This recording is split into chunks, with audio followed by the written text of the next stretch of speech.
Welcome to Biz Bites, brought to you by Com Together, helping businesses like yours build their brand through telling amazing stories to engage and grow audiences on multiple platforms. Well, hello everyone, and welcome to another episode of Biz Bites. I have a guest that's on the other side of the world from me at the moment, but we've got to know each other a little bit over probably about the last 3 years or so. And to say she's the queen of networking would be an understatement. She's very much at the forefront of that and of helping people being able to speak in front of large groups of people and small groups for that matter. Terilee, it's so great to have you here. And I guess I'll let you formally introduce yourself to the audience. Oh, Anthony, thank you for the opportunity to be here on your amazing podcast. And it's so great to connect with you again. I'm delighted to meet your audience. We did meet when I was running a global online referral organization, and we met really in the throes of COVID.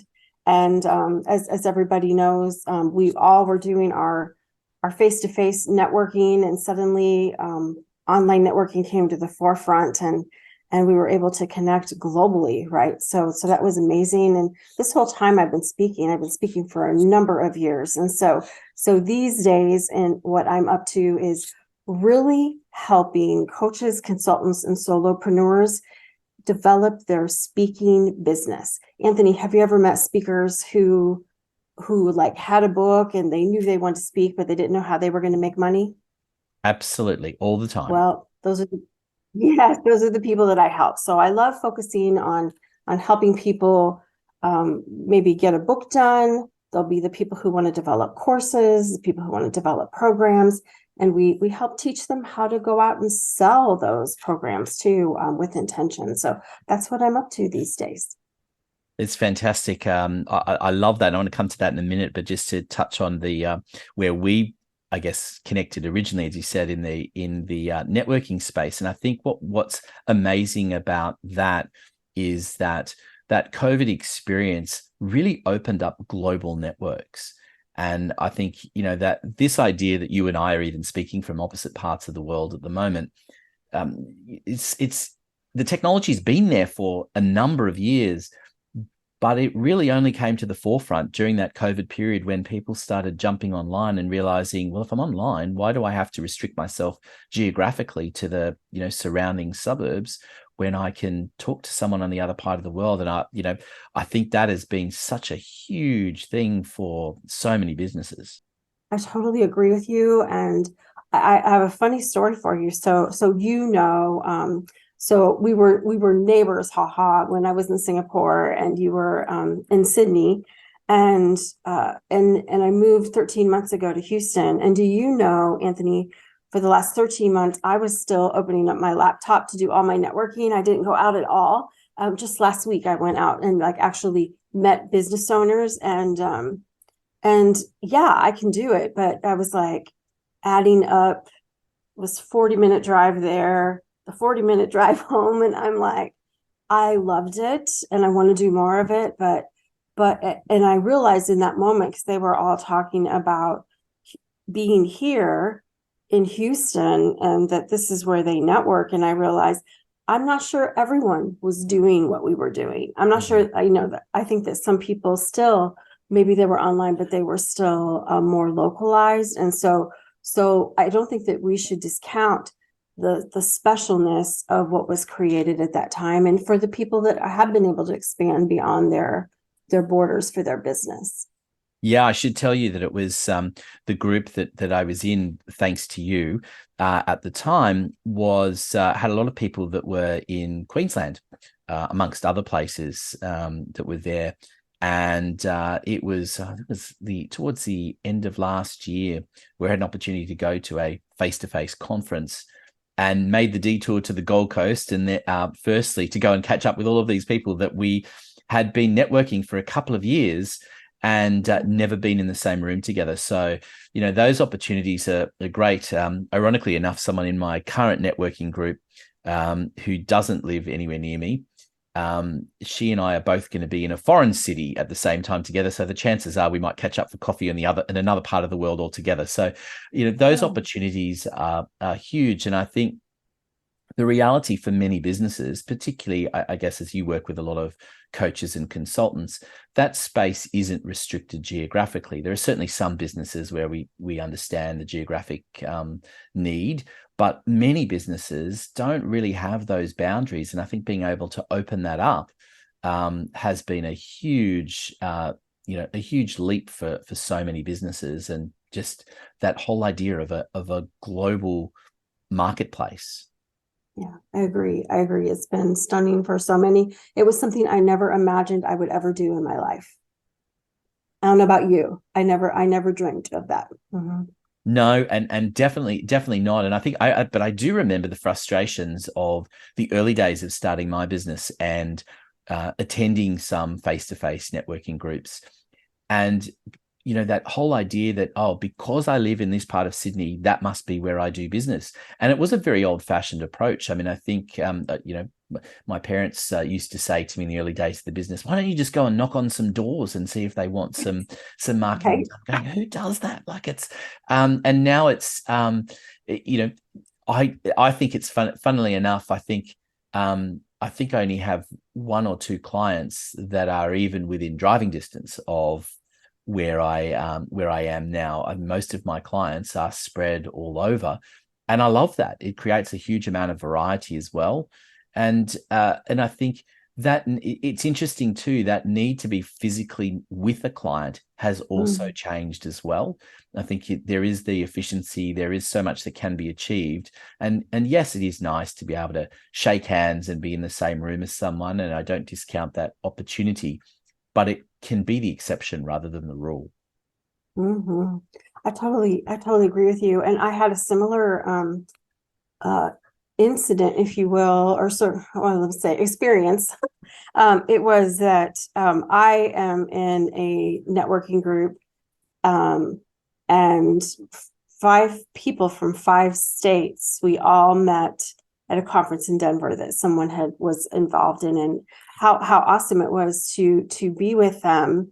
But then you just go right back, and then you do your on-screen thing, and I firmly believe, because I'm actively have a nice full coaching practice, that what, we can do a lot of amazing work right here with people from all over that we would have never met otherwise. And it's stunning, and it's quite efficient. It saves you a lot of energy in your life. Absolutely. And I wanted to come to that, to the speaking part. What I've found fascinating as well as a sort of a is that people to an extent got used to this whole idea of this virtual space that we're talking to one another. And so the idea of two people talking to one another was okay. Most people seem to have adjusted to that. But as soon as you expand that into multiples of people that you're talking to, it seems like that the same fears, if I can use that word, step in as if people were standing in, physically in an audience in front of however many people. There seems to be a lot of that still idea of, oh, can I make a move from talking to one person to talking to multiples of people? Surely that's a special qualification and only certain people can do that, which is not the case, of course. It's not. But it's so true that it's just different. And I think it's almost even more difficult to think that you're looking into a camera than that you're sitting in a room with people, right? For some people, the camera can be daunting, and you do feel the same fears, but it's like everything else, Anthony, that the first time you do something, I've had people liken it to like the thing that you're going to do for the first time. You're like, oh my gosh, you think it weighs like 100 pounds, but you really realize once you pick it up, it weighs like 5 pounds, right? And it is the same. If I've had anything come, it's been discussions about online speaking and people saying that they aren't sure they get the return on investment. Have you heard of anything about that? Oh yes. I mean, I think, and I think this is one of the hardest parts. I mean, because really, when you talk about speaking, it's engagement, which is marketing.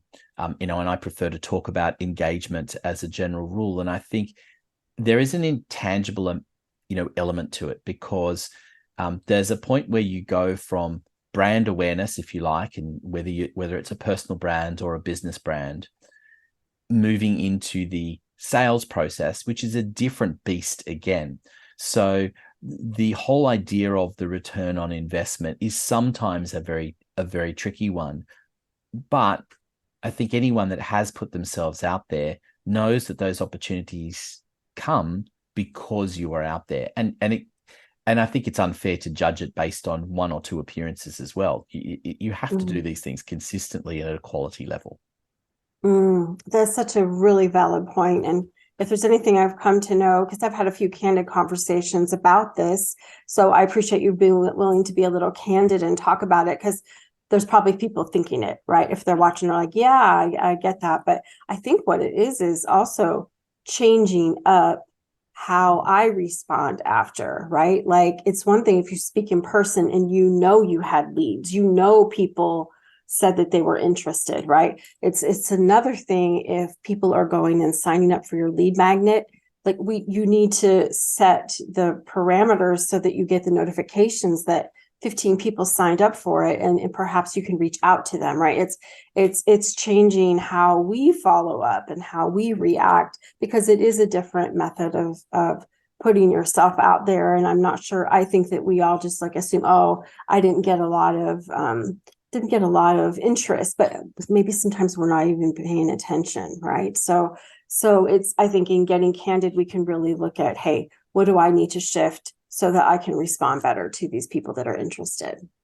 Yeah, and I think sometimes it's also about the delivery, right? And I'm sure that's the area that you're into, is that I find that a lot of times that, I mean, it was a common catchphrase about 10 years ago, and I think it still holds true, is there's this death by PowerPoint approach to speaking. And it doesn't matter whether it's online or in person, that often people fall back on that. And there's often so many things written on a PowerPoint presentation that it's completely distracting, and you find you're just reading that, and they may as well have just handed you the presentation, read it in your own time and walk away, rather than people having that ability to just speak in a frank and open manner.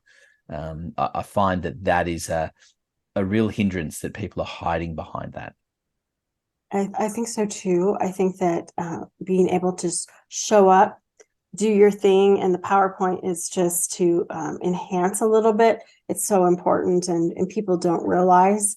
I've met some people that they're PowerPoint specialists. That's what they do, and so I'm excited to meet them more and learn more tips from them to share with others, because we don't want to show up like that, just reading and having the whole screen be full. That's crazy. Yeah, and I wanted to talk to you as well about the books that people are looking to write, because that in itself has been a trend that, again, probably over the last 10 to 15 years, I've noticed a real increase in that. And I think the ability to self-publish, platforms like Amazon make that a much easier process than perhaps it was, 20, 30 years ago, when to publish a book required actually finding a publisher who was willing to do that. But it is quite an investment, both in dollars and time, to get the book there.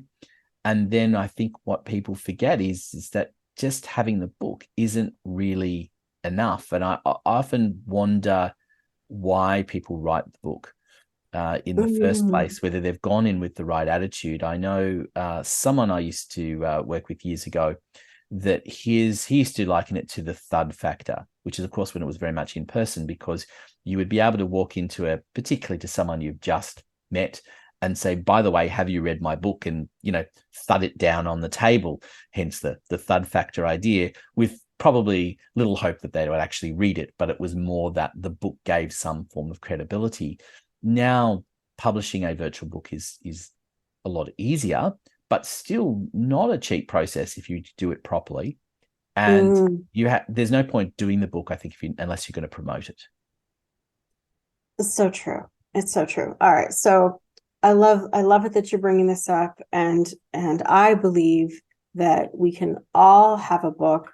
And I think that depending on what type of business that you want to develop, your book can be what leads to the next program, if you will, right? Or I find I'm in the middle of coaching someone, and something comes up about collaboration, joint venturing, and I'm able to say to them, hey, I would love to just gift you my book and have you check out these sections, and then let's talk about it, right? There's a lot of uses for the book, But without promoting it, no, nothing's going to happen. And let's also talk about bestseller status. Okay. Oh, yes. I've been a part of like 10 books over the last, since like 2006. And some of them are on my own. Some of them I have a co-author, some are collaborative books. And I really never went after bestseller until the very last book. And because what is it? It's like a one-day thing. Mm. Right? It's like, so Yeah. what if you were a bestseller, right? And you sold, and instead of selling to all your friends and everybody you know at the full price, here you're selling it for 99 cents to all these people, you know. And but there is the PR that comes with it. There's the becoming known that comes of it. There's the actual finishing of the project and celebrating. And you probably can come up with 10 other things that are good about just that whole thing. But truly, I think the book is a foundational piece for everything else. I found my last book, Anthony, late in the game. I'd never done this. I had a proof copy printed in a spiral form. Mm-hmm. I still have it here. And if I'm going to go teach anything out of the book, I'm into that all the time. And once you create that piece of content, no one can take that away from you, right? And so you can use it to teach for years to come. Anybody can do it, but not everybody has to. Yeah, I think that's a really important point, and I think those that can should, and particularly as you said, I think it's going in with the right intentions. It is coming back to that number one status.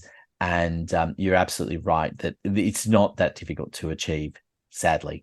And that's, but I think that's one of the realities is perception is sometimes more important than the reality. Often people don't scratch through the surface to find out a little bit more detail.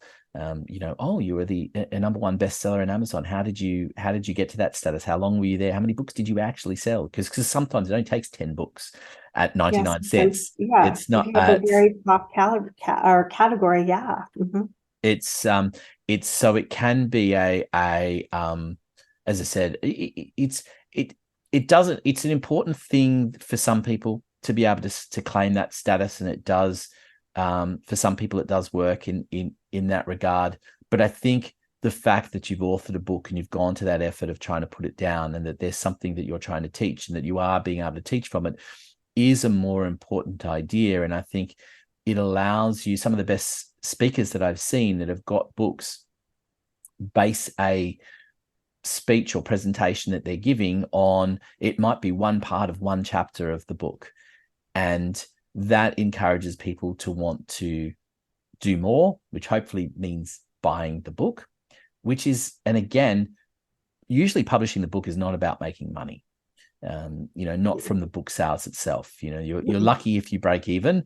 But I think then the next step is, as you're saying, is where does that take you? And I think that's the interesting thing, isn't it? Because some people write the book, I think, with an intention that it enhances what they're doing already and provides that kind of educational piece for them as a reference point. But often it can go the other way in terms of saying, well, you can ultimately, for many people writing the book, presenting the book on an ongoing basis, and it might turn into multiple books, becomes their living. They don't actually do anything else but presenting about the book. It can be that. It can be that. I am in the process right now. So my work, I do my speaking training inside of a global sales training organization. And we have a new 20 module course that's being taught. And so, Anthony, it makes a lot of sense. And some people can be like, yep, I get it. And yeah, I should do that too. Or yes, I've done that. And so every module will be a chapter, right? So as the modules are being created, they're being recorded, they're being transcribed, and then they're being reworked, and there's the intention there. And who knows what this can end up being, right? It can be a program that is taught. It could be, as each module gets recorded, it could be a course, and then it can be the book as well. And when you have the skills, you're able to do those. And you might say, what comes first, the chicken or the egg? What comes first, the course or the book? It depends on how you're developing it, right? It could be the book comes first. In this case, the modules are coming first, right? But no matter what, if it enhances your teaching, your training, your offerings, I don't think that you can go wrong by doing it. I do recommend, don't go take 6 months and not be focused on income producing activities and go work on this book, right? You got to fit it in and do your things. Yeah, you know what I'm saying? You don't want to go get too distracted, because you're going to look back and go, oh my gosh, I'm not making any money right now. Yes, it is a balancing act. But I think that whole chicken and egg scenario is an interesting one as well, because often what I've observed is that the magic that happens to create the teachings and ultimately the book is something that is sitting within the context of a business that may even not be the main part of the business. It could be, just to use it as an example, you could be a manufacturer, and it could be you're all focused on whatever it is that you produce. Let's say you produce tables. And so you could be all about the tables and the end product and these beautiful tables. But in fact, the gold may be in the way you conduct the process, and that whole point from where you get your raw materials to the point where you're actually designing and creating something. It's that piece which actually where the gold may be, in terms of the programs and things that are very teachable for there. And I think often people miss that it's the sometimes all of the experiences and things that they have along the way, and the very, the mechanisms and systems can often be gold for other people as much as the beautiful end product that is created. And it's also can be just endlessly fascinating as well to read about for a lot of things. I mean, I'm sure all of us could pick our favorite brand right now and be intrigued by what happens behind the scenes to actually get it to the final product, and we'd all read or listen or watch something about that. So doing that is also a big part of what this is all about as well, isn't it? It totally is. It totally is. Do you know what's coming to mind for me? Just thinking about being on the podcast here with you is I really focus with my speakers on making sure that they are exposed to being on a podcast, to being on live streams, and possibly to hosting them themselves. So it's a great way to get your message out and as well. So I was just thinking about here's Anthony like doing the thing. And I know you have been doing the thing, and I know that offering interviews as a way for people to get their word out is something that you really believe in. So there are multiple things. It's the book, it's the speaking, it's the course, it's something like this, right? There's so many things that you can choose to build out your platform to become known and to be able to establish your business. Absolutely. And I think one of the things that I've learned, and I know we're looking at working with someone shortly on this, that he's written the book in a way that we're going to have QR codes split throughout the book as a reference. And the great thing about what we can create, and this was not meant as a promotion for what we do, but the great thing about what we can create is stories that enhance the book. And so the book can tell you so much, but it's sometimes nice to hear the author's voice speaking about a story that adds value to the book itself. But equally, those same stories can be used independently of the book to promote the book. And so I think there's an efficiency that you can do in creating that and creating that more interactive experience. I know, for example, I was going to say read a book. I listened to an audiobook recently. And what I found was really interesting was the author decided that the end of every chapter, and he was reading the book himself, the end of every chapter, he decided to have a 5-minute or so discussion about the topic. And so it was very obvious where the reading stopped and where the discussion started. And there was often more value in that than there was in the in the book itself, and the few people that had recommended that I read the book in the first place weren't even aware that that was the case. And because I do a lot of driving, getting an audiobook just made sense. And so there are some of those opportunities, and I think that's, but the audiobook leads into the speaking and things as well. Having the confidence to actually read your own book and deliver it that way. I often find it's disappointing if people don't do that. Yeah, a lot of times people don't do the audiobook, or they hire someone else to do it. And either way, it's an amazing medium, right? When you're out on the go, to be able, or walking, driving, as you say, or even no matter what, just maybe you're working out and you're listening into your book. It's another amazing tool that people should really consider using. And I love the interactive part. We're going to be using some interactive things in the book we're working on right now.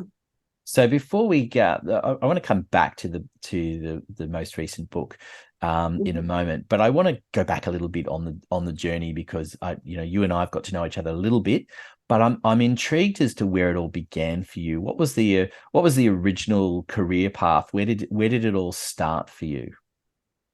Oh my gosh. So the original career path way back when, believe it or not, I was in credit and collections for several corporations way back when. And that was even an accident. I was exposed to it, offered a chance to advance. And can you imagine me as a credit and collections manager, Anthony?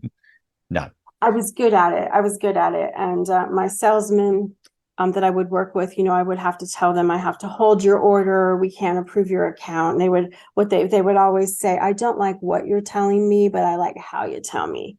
And so it's interesting that I started off there, moved into financial services, and my move into financial services is what really got me going, looking at personal development, professional development.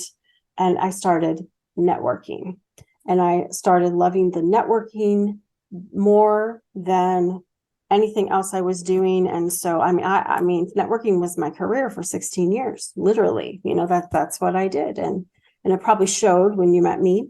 And so, but along the way, I've been speaking just as long, like for 15 years, and doing the books and doing the things. So it all just went hand in hand. And, once you're a networker, just like you are, I think that you're a networker for life, and that I believe it's not what you know, it's who you know. I'm sure you believe that as well. And I believe in, no matter what we do for a living, whether it's marketing, accounting, speaking, whatever it is, I think that everything that we do with a collaborative spirit, and to see how can I support you, what could we do together, that's when it's win-win. Yeah, absolutely. And and that's the philosophy as well. I think too many people go into networking with an attitude of, what am I going to get from it? Yeah. And they go in with a sales pitch. I think that too often people use, and anyone that's gone to a networking meeting all have a variation of a 30-second to 2-minute period, depending on how large the group is, where you get to pitch.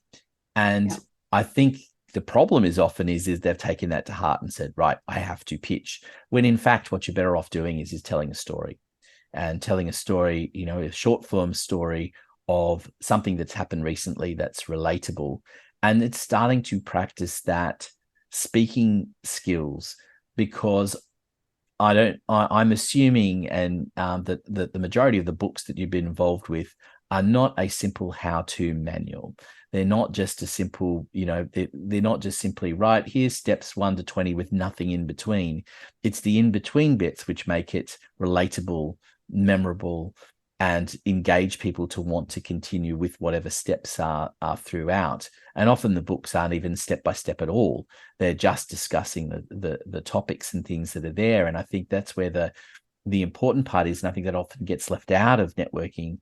And if you're wanting, I imagine, to get into that speaking area, you have to change the way you approach that.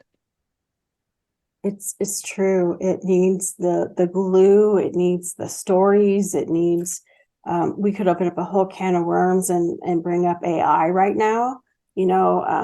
I was in a write a book in a day class recently, and we could have said, hey guys, this is how to do it. And we didn't, right? I think that I like AI and I use AI some, but the truth is in our speeches, in our books, what makes them unique is us.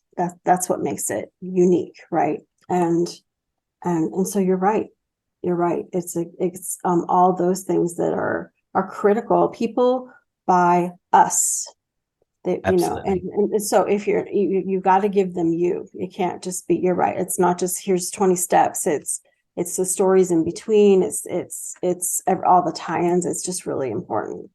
And we're a product of our own experiences. Otherwise, everyone is just the same as their competitor without those experiences and without the delivery of those experiences that differentiate us and make certain people want to come to us and certain people not. And that's okay.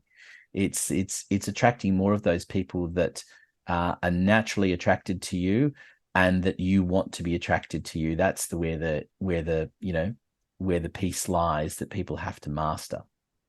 Yes. So true. And I love as well, I just wanted to talk about the fact that I think that everything you've done over the years has been very much about giving as well. I know you've been very generous with your time over the years and the way that you approach everything, whether, as we were involved with networking and the way that you're involved now with the speaking. It's very much about giving and teaching people that. And I know even to the point where, there was involvement with an organization that's very much around giving, with someone that you and I both know quite well that headed that. I think that's a big part of what you do as well, isn't it? Yes. And I think that people remember that. I think it's super important. And I love being able to wake up every day, and whether I'm turning on a computer or opening up a laptop, or maybe I'm on my phone even, right? Just being able to stop and give and have an impact in the moment, right? It brings me a lot of joy, and I don't know that I would want to do it any other way. And I hope that it has a ripple effect. I hope other people all do that too. If we show up and all we want to do is take, or if we know we can help someone and we aren't willing to dig deep to help them, what is it all about? Well, that generosity of spirit is what having a book and speaking is about, really, isn't it? Because you have to have that attitude. Otherwise, if you're not going to tell anybody about the book until they buy it, and you're not going to go out and speak about anything, you need that generosity of spirit. Yep, you do. I love meeting other people like that as well, and I think that's why even that's why we're connected right now in this moment here. We've known each other for a while, and here you are, and you're showing your generosity of spirit, and I appreciate that. Look, and I wanted to ask you just quickly about the book. So tell me about the most recent book.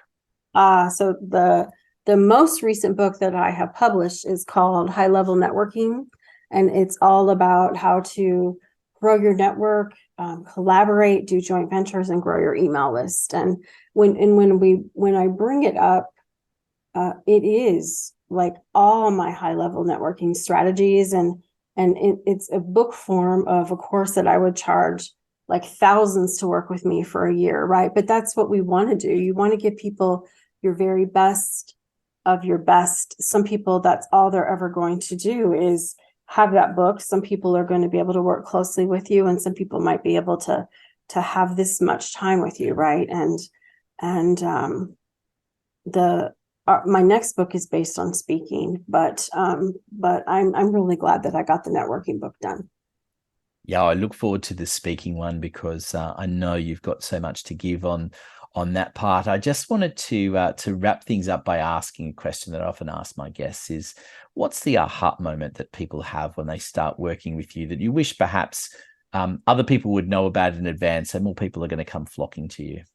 I help them grow. I help them work through their fears, help them shift from thinking something is that 100-pound weight to, oh, wait a minute, that was just 5 pounds. Oh, and help them really step forward. A lot of the people that I work with, they feel called to share a message, a strategy, right? Or maybe it's even a cause that they're passionate about, and they just don't have the strategies, or their mindset might not be right. And you know what? We get them shifted and get them out there, and they're so grateful, and they're so grateful. So I think it's being able to come alongside somebody in the journey and meet them where they are. That's the aha moment. I love that. I love that. Terilee, you've been an amazing guest, and there's so much to explore with what you're doing, from the networking to the speaking. And you've taken it global, which I absolutely love. And as you said, when we first engaged with one another, you were based in Singapore. These days you're in Houston, and here we are still being able to talk while I'm on the other side of the world. And I love that. And I think that's the great thing as well, is that there's many opportunities to connect with people like Terilee, but particularly her.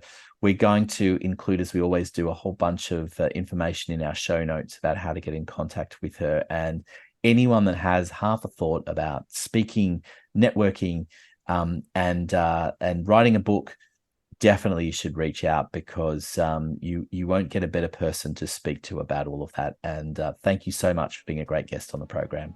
Thank you for having me today. It was really my honor, my pleasure. Thank you, everyone, and we look forward to having your company again on the next episode of Biz Bites.